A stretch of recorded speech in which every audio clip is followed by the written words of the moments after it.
Voilà, on va ouvrir la parole de Dieu avec une thématique qui est abordée dans la parole de Dieu, bien sûr, hein, qui est la cécité. Ça va s'afficher, voilà. La cécité spirituelle. La cécité, dans la Bible, elle est traitée, hein, bien sûr, qu'elle soit physique ou spirituelle. La cécité spirituelle, hein, c'est alors, la cécité tout court, c'est une incapacité de voir. Mais parfois, dans la cécité spirituelle, on va le voir, il y a une volonté de ne pas voir. C'est ce que Jésus a rencontré, on va le voir, lorsqu'il est venu auprès des siens. Hein, la parole, vous connaissez, hein, Jean chapitre 1er, est venu parmi les siens et les siens ne l'ont pas reconnu, reçu. Voilà, hein, voilà. Voilà. Donc, voilà, la définition, c'est ça. Voilà, il est peut-être question d'une cécité physique ou une cécité spirituelle. Voilà, c'est ce que nous allons voir simplement ce soir. Voilà, il y avait des guérisons miraculeuses manifestes, indiscutables, et pourtant, certains ont dit, c'est pas vrai, ça vient pas de Dieu. Voilà, terrible, hein, la cécité. Sous quelque forme que ce soit. C'est vrai, quand on regarde notre monde, on se dit, mais de quel mal est-il atteint? Il est aveugle. Hein, il est aveugle. D'ailleurs, ça me rappelle euh, Jésus, quand il va parler d'aveuglement, euh, euh, voilà, si deux sont aveugles, ils vont tous les deux tomber dans un trou, hein, voilà, s'il y a un piège, etc. etc. Voilà. La Bible aussi parle de cécité par rapport à la mort spirituelle. La mort spirituelle. Et d'ailleurs, il y a une parole un peu difficile que Jésus va dire.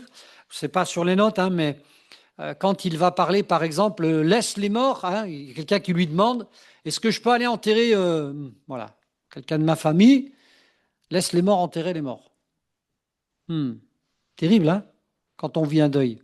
Alors, c'est une image, bien sûr, hein, ok, mais voilà, c'est important de se souvenir, nous chrétiens, que nous avons été tirés de ce monde-là, de ces ténèbres-là, et que nous avons reçu, par la vie qui nous a été pleinement accordée, la vie éternelle.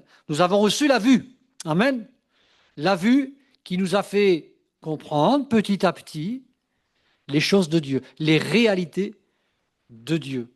Hein, voilà. Tu as les paroles de la vie. On l'a chanté, je crois, dimanche, hein, ce chant.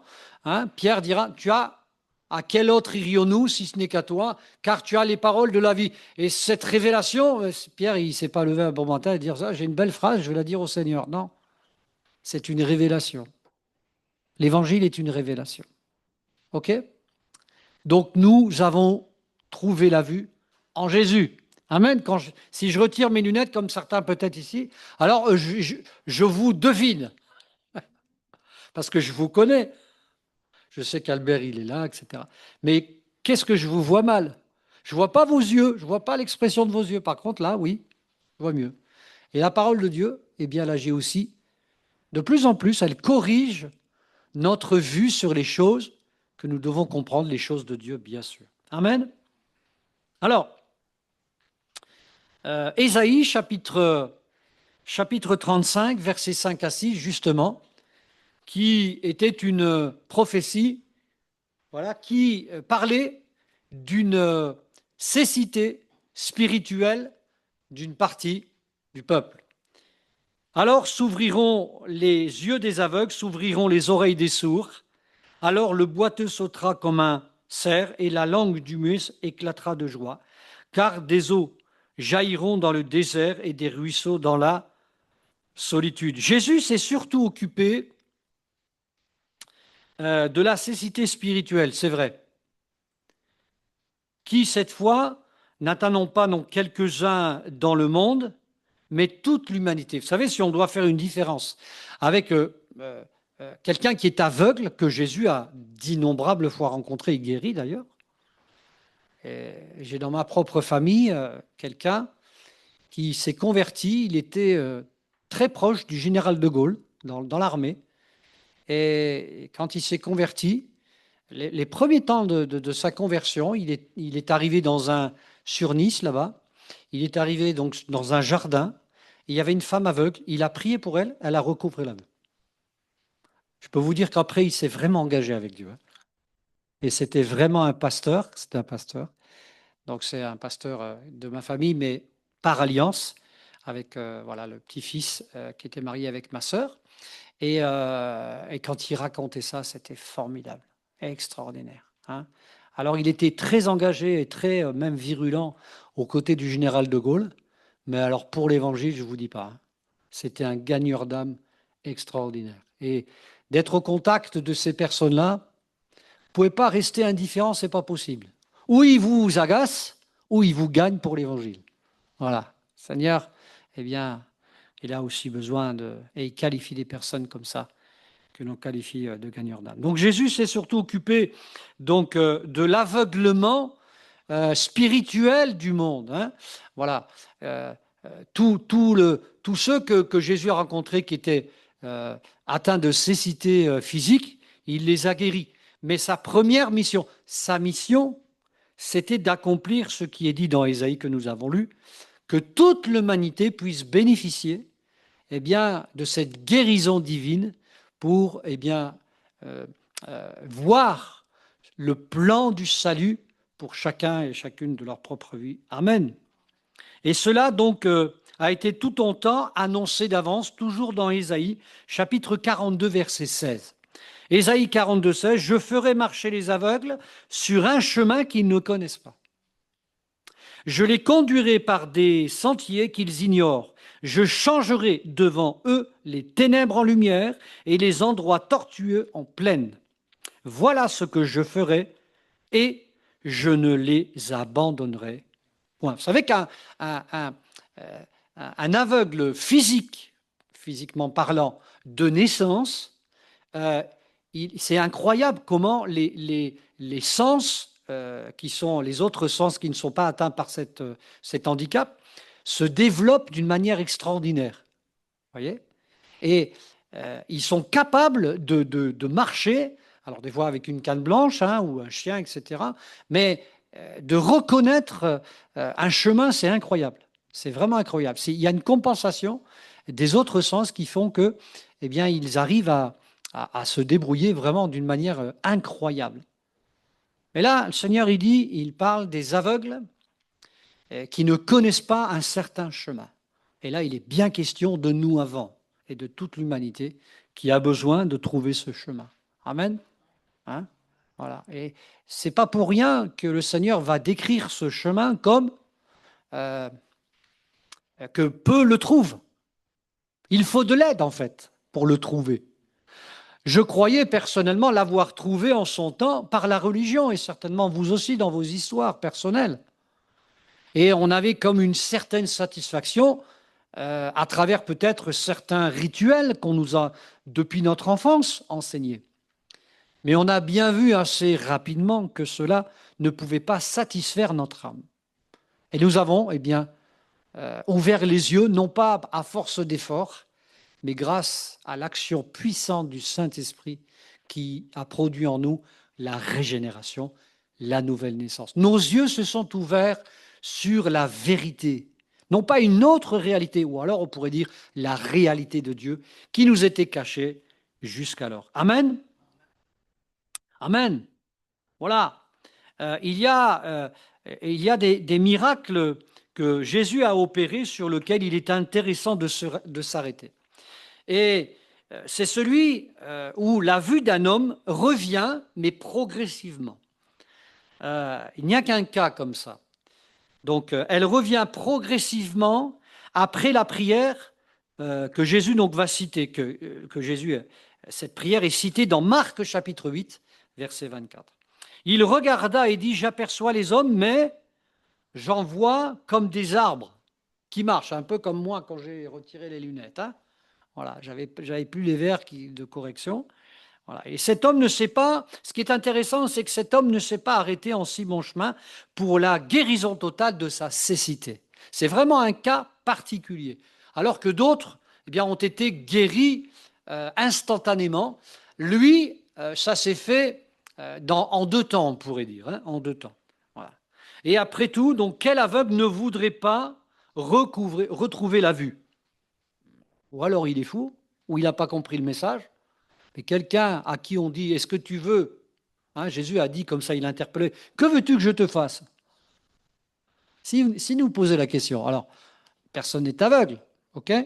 Mais si le Seigneur nous posait la question ce soir, intérieurement, il toucherait dans ton cœur, que veux-tu que je te fasse ce soir?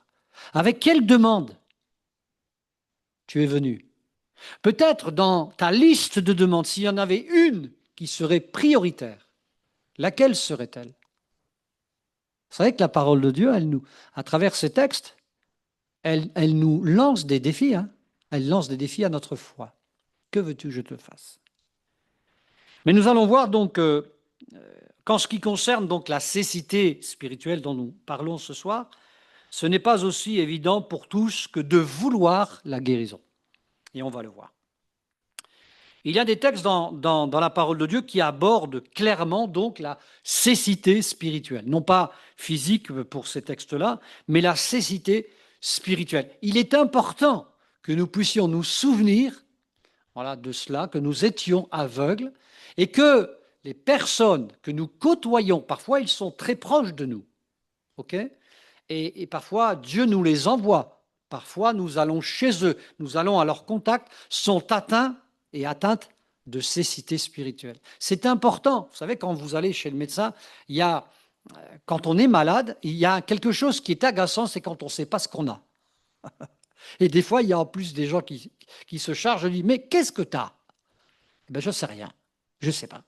Alors, on va des fois de spécialiste en spécialiste et on essaie de savoir ce qu'on a. Parce qu'il est important de mettre des mots sur la souffrance. Vous voyez, dans la Bible, on sait qu'il y a des gens qui étaient aveugles, qui ont été guéris. On sait qu'il y a des muets qui ont été guéris. On sait qu'il y a des épileptiques qui ont été guéris, certains délivrés parce qu'il y avait quelque chose derrière, etc., etc. D'accord? Voilà, c'est important. Donc la cécité spirituelle, donc bien sûr, que je qualifierais la cécité, l'aveuglement spirituel qui est naturel, en fait, qui est là dès notre naissance. C'est ce que je disais déjà en partie tout à l'heure. 1 Corinthiens 2,4. 1 Corinthiens 2,14, pardon, où il est dit ceci, « Mais l'homme naturel n'accepte pas les choses de l'Esprit de Dieu, car elles sont une folie pour lui. Et il ne peut les connaître parce que c'est spirituellement qu'on en juge. » Vous voyez, c'est clair, c'est manifeste. Les choses de Dieu nous étaient étrangères. On avait beau, hein, vous savez, on dit, ah, mais moi je connais, on disait peut-être, moi Jésus, je le connais, j'en ai entendu parler, mais ce n'est pas ça connaître une personne, ça c'est le début pour connaître une personne. Et 2 Corinthiens 4,4 dit ceci, pour les incrédules dont le Dieu de ce siècle a aveuglé l'intelligence, afin qu'ils ne voient pas briller la splendeur de l'évangile de la gloire de Christ, qui est l'image de Dieu. Vous voyez, il y a bien un processus, dès notre naissance, on est aveugle spirituellement. Ça, nous l'avons constaté. Voilà. Mais nous devons aussi nous en souvenir pour avoir de la compassion pour ceux qui nous entourent. C'est tellement important de ne pas oublier cela. Parce que si nous avons retrouvé la vue par le miracle de Dieu et pas à cause de nos efforts, nous devons user de compassion et de prière, comme nous l'avons fait ce soir, pour que d'autres puissent être guéris spirituellement de leur cécité. Donc il y a la cécité spirituelle naturelle, et le deuxième point, c'est la cécité spirituelle, je l'ai appelée dégénérative. La cécité spirituelle dégénérative. Dans Matthieu 13,15, il est dit ceci. Matthieu 13,15. Car le cœur de ce peuple est devenu insensible. Ils ont endurci leurs oreilles et ils ont fermé leurs yeux, de peur qu'ils ne voient de leurs yeux, qu'ils n'entendent de leurs oreilles, qu'ils ne comprennent de leur cœur, qu'ils ne se convertissent et que je ne les guérisse. On pourrait voir un autre texte, mais C'est dans les notes, dans Actes 28, 27, etc. Voilà. Voyez? En fait, c'est l'histoire, nous le savons, du peuple d'Israël qui a été choisi pour une mission toute particulière. D'abord, il a été délivré de la férule des Égyptiens, ils étaient dans l'esclavage, 430 ans, c'est pas rien quand même. Hein. Des générations entières sont nées et sont mortes eh bien, en tant qu'esclaves. Et ensuite, Dieu va les délivrer, parce que c'était annoncé dans les promesses. Et ensuite, il va prendre en charge, il va éduquer ce peuple, et il va lui se faire connaître à lui, et lui donner cette mission d'être la gloire auprès des nations. Et il va faillir, malheureusement. En tout cas, pour la plupart. On sait qu'il y a eu la rébellion dans le désert, 40 ans d'errance qui auraient pu être évités. Eh oui, il faut le savoir. Mais c'est ainsi que ça s'est passé. Donc c'est une génération suivante, la génération suivante, eh bien, qui a pris le relais. Amen. Voilà. Et donc c'est important de comprendre dans quel contexte Jésus est arrivé. Dans ce contexte-là, c'est-à-dire qu'il savait qu'on le rejetterait. Il savait qu'on se moquerait de lui. Il savait qu'on mettrait en doute systématiquement eh bien, sa parole. Dans Isaïe, chapitre 6, verset 10, il est dit « Rends insensible le cœur de ce peuple. Endurcis ses oreilles et bouche-lui les yeux pour qu'il ne voie pas de ses yeux, n'entende point de ses oreilles, ne comprenne point, de son cœur ne se convertisse point et ne soit guéri. » Voyez, c'était annoncé. Jésus le savait. Et il y avait non pas une cécité, on va dire, classique qui arrive dès la naissance, mais parce qu'ils avaient reçu cette grâce, ça nous est rappelé, quand on prie pour les Juifs, ok, les oracles de Dieu. Ils ont reçu les oracles de Dieu. Quel privilège! Qu'en ont-ils fait? Alors, cette foi, cette lumière, elle s'est dégénérée. Vous savez, un peu comme il y a une dégénérescence au niveau de la vision.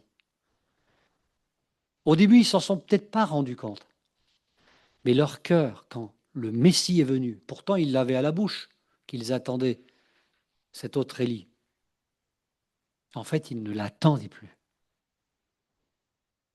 Il ne restait que la forme, les meubles, mais il n'y avait plus le cœur. Que Dieu nous garde de tomber dans cette cécité spirituelle qui vient à force de ne pas veiller. Vous savez, il y a un texte auquel je pense maintenant, qui n'est pas non plus sur mes notes, mais il est dit que dans les derniers temps, ils se choisiront. On pourrait dire des prédicateurs, des pasteurs, je ne sais pas exactement, mais des orateurs, on pourrait dire. Parce qu'ils auront la démangeaison d'entendre des choses agréables. Et la parole de Dieu n'est pas toujours agréable. Est-ce que vous êtes d'accord avec moi? Il y a des histoires qu'on préfère que d'autres. Il est vrai. On aime bien les histoires des évangiles, on aime bien toutes ces histoires de l'Ancien Testament avec des héros, etc. Mais la Bible comporte, je dirais parfois, certains passages un peu abrasifs. Il est vrai. Et c'est toute la parole de Dieu auquel il faut croire. C'est toute la parole de Dieu qu'il faut lire, je crois. Et donc, malheureusement, eh bien, ce peuple était devenu insensible jusqu'à être imperméable à la parole de Dieu. Pourtant, ils en ont vu des miracles. Que nous tous, on aurait aimé être là, ne serait-ce qu'une heure. Hein, une heure, voilà. Dans Hébreux 4.2, il est dit « Car cette bonne nouvelle nous a été annoncée aussi bien qu'à eux, mais la parole qui leur fut annoncée ne leur servit de rien, parce qu'elle ne trouva pas de foi chez ceux qui l'entendirent. » Mes frères et sœurs, la parole, c'est très bien. Les belles Bibles que vous avez, c'est très bien. Mais si cette Bible, si nos lectures ne rencontrent pas la foi, c'est un livre qui ne nous sert à rien, en tout cas pour vous. C'est important. Dieu appelle la foi, il est consommateur de notre foi. Alléluia. Et à chaque fois qu'on la lit, comme je le disais tout à l'heure, c'est comme un défi. Parce que Dieu veut nourrir ce cœur, il veut nous faire vivre d'autres expériences, montrer sa gloire, de quelque manière que ce soit. Cette cécité spirituelle, donc, malheureusement, s'installe petit à petit à cause de certaines choses. Et à votre avis, lesquelles? Eh bien, il est dit dans ce verset 5, c'est car le cœur de ce peuple est devenu insensible. Et une question s'impose à nous. Qu'est-ce qui peut nous rendre insensibles en tant que chrétiens au fil du temps? Alors, on parlera alors d'une insensibilité spirituelle qui se situe dans notre conscience et sur laquelle on a peut-être peu ou pas veillé. Je veux lire avec vous un texte qui est dans 1 Timothée, chapitre 1, 18, alors, 18 à 20. Je ne sais pas s'il n'a pas été un peu trop vite, le frère. Voilà, versets 18 à 20. Ouais, il l'a peut-être pas non plus. Bon, c'est pas grave. Je vous le lis. La recommandation que je t'adresse, Timothée, mon enfant, selon les prophéties faites précédemment à ton sujet, c'est que d'après elles, tu combattes le bon combat. En gardant la foi, vous voyez, la foi, on en parlait, et une bonne conscience. Pas la conscience qui me plaît à moi, la conscience qui est agréée de Dieu, pure. Cette conscience, quelques-uns l'ont perdue et ils ont fait naufrage par rapport à la foi. De ce nombre sont Hyménée et Alexandre, que j'ai livrés à Satan, afin qu'ils apprennent à ne pas blasphémer. Ça fait partie du genre de texte qui n'est pas toujours agréable. Mais le Seigneur nous demande effectivement de garder la foi, mais aussi de garder une bonne conscience. Il faut les deux. C'est important. Voilà. Et cette conscience, vous savez, vous vivez comme moi dans le monde. On subit des salissures. Et il faut faire la toilette spirituelle, la sanctification. Il faut demander à Dieu, par la prière, parfois par le jeûne aussi, qu'on ne puisse pas être, que notre robe reste immaculée, blanche, jusqu'à son prochain retour. Ceux qui ont gardé leur robe blanche. Voilà, c'est ceux-là que le Seigneur va venir chercher. Donc ici, dans ce texte, il est fait mention de garder la foi dans le combat. Oui, c'est un combat. Je pense que vous allez être d'accord, c'est un combat de garder la foi. Simeon, tu peux le dire ou pas? Combien de personnes ont voulu te voler ta foi, c'est-à-dire, voilà, te ratiboiser la foi. Et on pourrait tous le dire. Tellement de circonstances. Parfois, certains nous ont tendu des pièges. Le savaient-ils ou pas? Consciemment, on ne sait pas. Parfois c'est manifeste, parfois non. C'est l'ennemi qui les utilise. Mais parfois, on nous tente, on nous dit ah, c'est pas très grave. Dieu, il est plein d'amour. Tu peux le faire, ça ne craint pas, ça ne se verra pas, etc., etc. Non, des combines comme ça, on n'en veut pas, pour garder notre conscience pure. Garder la foi, c'est un combat. Et comme tout combat, eh bien, le combat est rude et fatigant. Parfois, on est fatigué spirituellement. On lutte, on n'est pas des super-héros, mais on a besoin de renouvellement et d'affermissement. Amen. Il y a une chose à laquelle il faut particulièrement veiller dans ce combat, eh bien que ce combat ne nous endurcisse pas. Vous savez, quand je me souviens à Marseille, on visitait certains sans domicile fixe, et il y avait une population toute particulière qui était des anciens légionnaires. Alors, en général, on ne pouvait pas les approcher tout de suite, parce que soit ils avaient des problèmes psychologiques, etc. Mais quelle tristesse, les dégâts que la guerre fait. Elle laisse des morts, il est vrai, mais elle laisse aussi beaucoup de gens sur le carreau, avec tellement et tellement de problèmes. Voilà. Et c'était des hommes endurcis qu'on rencontrait. Endurcis parce qu'ils avaient peur de ce qu'ils avaient vécu. C'était des traumatismes. C'était terrible à voir. Vous savez, si on n'a pas fait la guerre, on ne comprend pas. Si on n'a pas vu des morts, on ne comprend pas. On ne peut pas les comprendre véritablement. Et le Seigneur est bien permis qu'on puisse bien modestement en aider quelques-uns. Que ce combat ne nous endurcisse pas. C'est important pour des chrétiens. Il faut que les chrétiens soient renouvelés. Amen. C'est important de veiller sur notre cœur, de veiller sur notre conscience. Garder sa foi de la corruption, je le disais tout à l'heure, par exemple, des fausses doctrines. appelée littéralement doctrine de démon dans 1 Timothée 4.1. 1 Timothée 4.1, il dit « Mais l'Esprit dit expressément que dans les derniers temps, quelques-uns abandonneront la foi pour s'attacher à des esprits séducteurs et à des doctrines de démons. » Hein, la Bible appelle un chat, hein, tout simplement. Garder sa foi de la corruption des richesses, par exemple. 1 Timothée 6.10. 1 Timothée 6.10, car l'amour de l'argent est une racine de tous les maux, et quelques-uns, en étant possédés, se sont égarés, encore une fois, loin de la foi, et se sont jetés, voilà, eux-mêmes dans bien des tourments. Vous savez, quand vous avez une dette un peu comme celle de la France, hein, eh bien, vous ne dormez pas bien. On ne dort pas bien. On aimerait rembourser, mais c'est important, des fois, avant de contracter tel ou tel emprunt, etc., tel ou tel projet, de consulter Dieu, qui, lui, il a la bonne calculette. Hein. Il sait mieux que nous. Amen.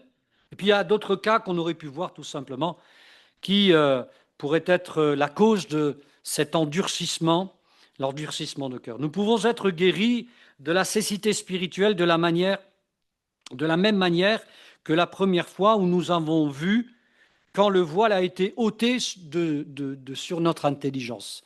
Parfois, on peut à nouveau tomber dans une espèce de cécité. Peut-être qu'on s'est éloigné de Dieu, peut-être qu'on on prend plus le temps de le consulter, on prend plus le temps de le prier, on prend de la distance avec l'Église, avec les frères et sœurs. Ce sont des phénomènes que nous avons vus ici ou là dans les églises. Car Dieu veut nous préserver et nous garder jusqu'à la fin. Amen. Dans 1 Pierre chapitre 1 verset 5, il est dit ceci. 1 Pierre 1, 5. À vous qui, par la puissance de Dieu, êtes gardés par la foi. Comprenez la foi dont on parle depuis tout à l'heure? Pour le salut prêt à être révélé dans les derniers temps.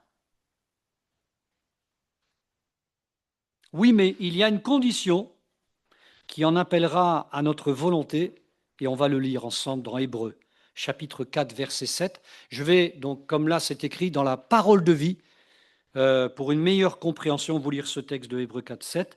C'est pourquoi Dieu fixe un jour, et il l'appelle aujourd'hui. Il a parlé de ce jour-là beaucoup plus tard par la bouche de David dans le texte déjà cité. Aujourd'hui, si vous entendez la voix de Dieu, ne fermez pas votre cœur. Oui, mon frère, mais ça, c'est pour les inconvertis. C'est un texte pour l'évangélisation. On n'en a pas besoin, et à d'autres. Combien de fois, mes frères et sœurs, j'ai vu dans les églises, quand il était question de pardon, que des chrétiens de longue date étaient incapables de pardonner.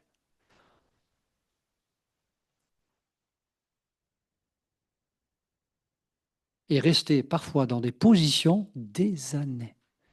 Alors ça, si vous voulez que votre cœur s'endurcisse et qu'il devienne imperméable, comme ceux du peuple, pharisiens, scribes, qui rencontraient Jésus, alors vous faites cela, je peux vous garantir que ça va marcher. Et quand Dieu vous parlera, ça, comme on dit, ça rentre là, ça sort là. Mais ça ne fait pas, vous savez, le triangle. Hop, cœur. Voilà. C'est important. Le pardon, c'est le langage des chrétiens. Nous sommes et nous avons reçu un ministère de la réconciliation. Et si vous n'avez pas à pardonner aujourd'hui à quelqu'un, et tant mieux, hein, parce que c'est bien ça, vous aurez à le faire encore. Parce qu'à travers ça, le Seigneur, il veut bénir. Amen. Ce texte de David, dont il est question ici, c'est le psaume 95, verset 8. N'endurcissez pas vos cœurs comme à Mériba, comme à la journée de Massa dans le désert. Vous savez, le Seigneur, il fait un rappel. Il fait un rappel dans l'histoire du peuple. Il fait un rappel. Massa, ah oui, il y a eu la rébellion du peuple. Il y en a eu plusieurs, malheureusement. Ne soyons pas rebelles si nous voulons garder notre conscience pure et notre foi. Et puis, je pense que l'invitation du Seigneur sera toujours celle-ci. Par un texte, et ça sera le dernier, dans Jacques chapitre 5, verset 15. La prière de la foi sauvera le malade. Ouais, mais les chrétiens ne sont pas malades. Ben si, je crois qu'il y avait une liste tout à l'heure. La prière de la foi sauvera le malade, qu'il soit chrétien ou non d'ailleurs, hein. S'il a la foi, il peut être guéri. Et le Seigneur le relèvera. Et si, hein, il y a des si là, c'est des situations qu'on peut trouver. Voilà. Et s'il a commis des péchés, il lui sera pardonné. Dites-moi, vous voyez des étapes compliquées là ou pas? Il n'y a pas d'étapes compliquées là, hein. Il n'y a pas des. Alors, il faut que tu fasses numéro un, il faut que tu ailles là. Numéro 2, il faut que tu fasses ça. Numéro 3, un truc interminable. Non, c'est très simple. La prière de la foi sauvera le malade. Tout simplement. Voilà. Et si il a commis des péchés, donc attention, hein, c'est pas parce qu'il s'approche qu'il a des péchés. Attention, c'est si. Eh bien, le Seigneur, il comble tout ce besoin. Et il dit, tu es malade physiquement? Je peux te guérir.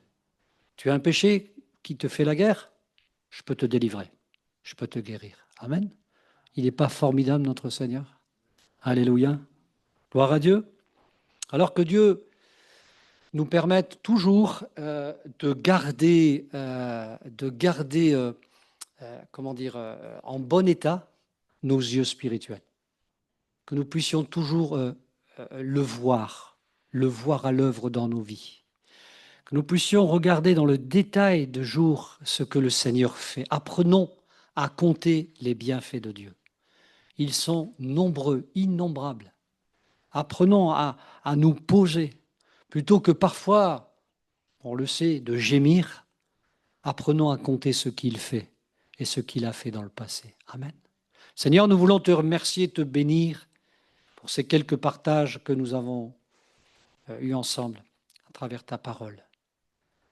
Merci pour nous avoir guéris de notre cécité spirituelle. C'est le diable que tu as vaincu. Seigneur, et bien cela a permis que nous puissions ne pas être sous sa coupe, mais sous la tienne. Et cette coupe, Seigneur, c'est une coupe de bénédiction et non pas de malheur. La coupe, Seigneur, la plus difficile à boire, c'est toi qui l'as prise pour que nous puissions en être déchargés. Seigneur, merci. Merci pour ta grâce.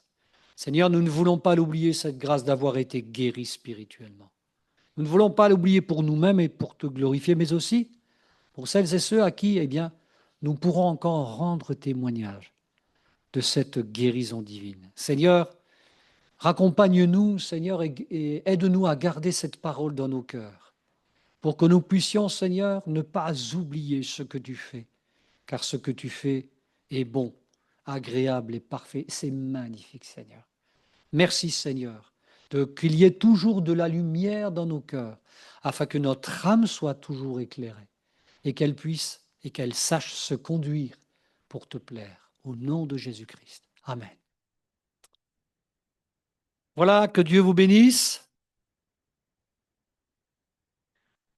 Je vous dis pas à la prochaine. Cette fois, c'est sûr.